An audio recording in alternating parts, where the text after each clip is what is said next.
අපේ පෘථිවිය 70%කට වඩා ආවරණය වෙලා තියෙන්නේ මුහුදෙන්.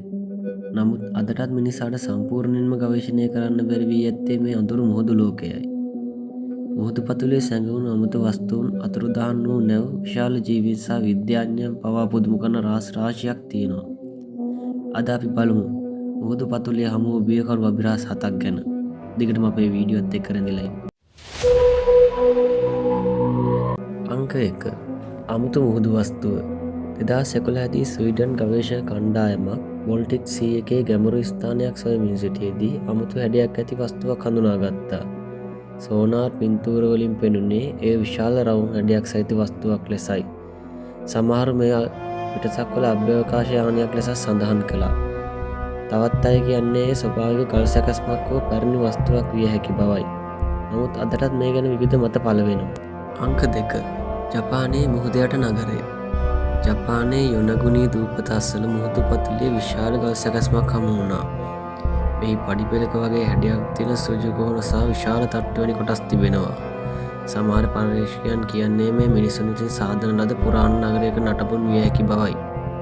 නමුත් තවත් විද්‍යාඥයන් පවසන්නේ ස්වභාවික ඇතු ගල් නිර්මාණයක් බවයි. ඇත්ත කුමක්ද කියන එක තවමත් විවාදයක්. අංක 3. ඇට්ලැන්ටිස් සමග සම්බන්ධය. බහමාස් දූපස අසල මුහුදු පතුලේ අමුතු ගල් මාර්ගයක් වැනි සැකස්මක් හමු වී තිබෙනවා. මේ බිමිනි රෝඩ් ලෙස හඳුන්වනවා. සමහරු මේ පුරාණ ඇට්ලැන්ටිස් නගරයේ කොටසක් විය හැකි බව විශ්වාස කරනවා. නමුත් බොහෝ විද්‍යාඥයන් පවසන්නේ මේ ස්වභාවික ගල් සැකස්මක් බවයි. කෙසේ වෙතත් මේ ස්ථානය තාමත් ගවේෂකයන්ගේ අවධානයට ලක් වෙනවා. අංක 4. මුහුද යට ගිනි කඳු වගේ දේවල්. මුහුදේ කිලෝමීටර් ගණනක් යටින් පෘථිවියේ අමුතුම ස්ථාන කිහිපයක් තිබෙනවා. ඒවා හඳුන්වන්නේ බ්ලැක් ස්මෝකර්ස් ලෙසයි. මෙම ස්ථානවලින් අධික උෂ්ණත්වයක් සහ ඛනිජ ද්‍රව්‍ය පිට වෙනවා. පුදුමය කියන්නේ සූර්යාලෝකයක් නැති මේ ස්ථානවල පවා ජීවීන් ජීවත් වෙනවා. මේ පෘථිවියේ ජීවය ගැන අපේ අදහස වෙනස් කළ සොයා ගැනීම. අංක 5. SS ඕරන් මේඩාන් අභිරහස. මුහුදු ඉතිහාසයේ ප්‍රසිද්ධම අභිරහස් කතාවක් තමයි SS ඕරන් මේඩාන් නැව. කතාවට අනුව මෙම නැවෙන් අමුතු හදිසි පණිවිඩයක් ලැබුණා. පතුව සොයාගත් විට නැවේ සිටි සියලුම දෙනා මියගොස් සිටි බව කියනවා. නමුත් මේ කතාවේ සත්‍යතාව පිළිබඳ බොහෝ විවාද තිබෙනවා. ඒ නිසා මේ තාමත් මුහුදු අභිරහස් අතර ප්‍රසිද්ධ කතාවක්.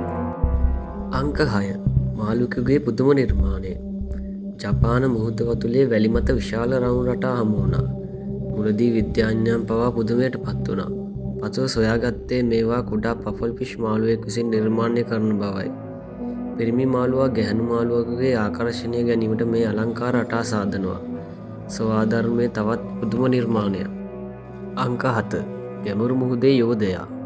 වසර ගණනාවක් පුරා යෝධ දැල්ලන් ගැන තිබුණේ කතා පමණයි. නමුත් පසුව විද්‍යාඥයන් සැබෑ යෝධ දැල්ලන් පිළිබඳ සාක්ෂි සොයාගත්තා. මෙම ජීවීන් ගැඹුරු මුහුදේ ජීවත් වන අතර ඉතා කලාතුරකින් මිනිස්සුන්ට දැක ගන්න ලැබෙනවා.